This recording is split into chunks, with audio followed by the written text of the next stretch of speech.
பிரியமானவர்களே, எப்படி இருக்கீங்க? நல்லா இருக்கீங்களா? சந்தோஷமா இருக்கீங்களா?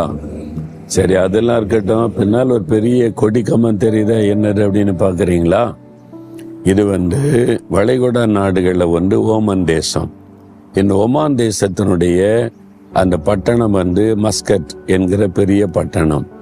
அந்த பட்டணத்தில் தான் இந்த பெரிய கொடி கம்பத்தை நாட்டியிருக்கிறாங்க. இது அவங்களுடைய தேசத்தினுடைய கொடியை பறக்க விட்டுருக்கிறாங்க.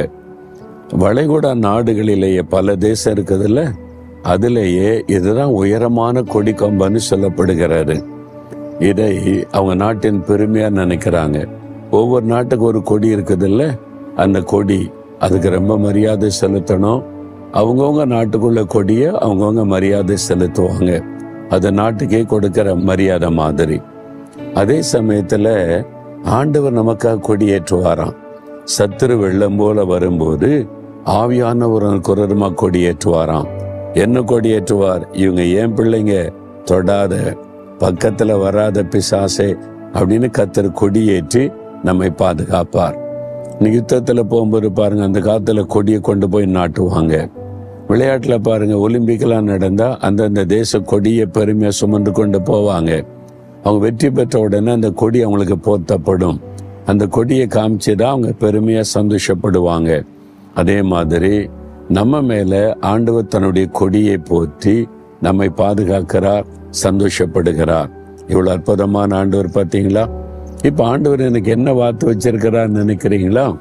வேத புஸ்தகத்துல சங்கீதம் 85 அதிகாரம் 12 வசனத்துல கர்த்தர் நன்மையானதை தருவார். உங்களுக்கு வாக்கு கொடுக்கிறார். ஏதோ ஒரு நன்மை எதிர்பார்த்திருக்கிறீங்களா? தீமை தாங்க நடக்குது நினைக்கிறீங்களா? இல்லை, ஆண்டவர் ஒரு நாள் தீமை செய்ய மாட்டார். அவர் நன்மை செய்கிறவர். உங்க வாழ்க்கையில நடக்கிறதெல்லாம் நன்மைக்கு ஏதுவாகத்தான், முடிவு நன்மையா இருக்கும். அவர் நன்மையானதைத்தான் உங்களுக்கு தருவார். அதனால சோர்ந்து போகாம, கர்த்தர் எனக்கு நன்மையானதை தருவார் வாக்கு கொடுத்துட்டாரு.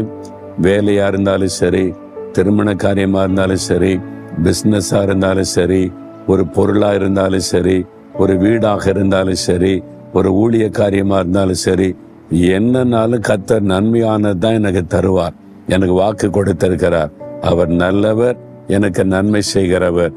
எனக்கு நன்மையானதை கொடுக்க அவர் சிலுவையில தன்னையே ஒப்பு கொடுத்திருக்கிறாரு. அப்ப எப்படி எனக்கு தீமை செய்வார்? பிசாசை தான் தீமை செய்கிறவன். அவன் கொண்டு வர தீமையை கூட நன்மையாய் மாற்றி விடுவார். விசுவாசிக்கிறீங்களா?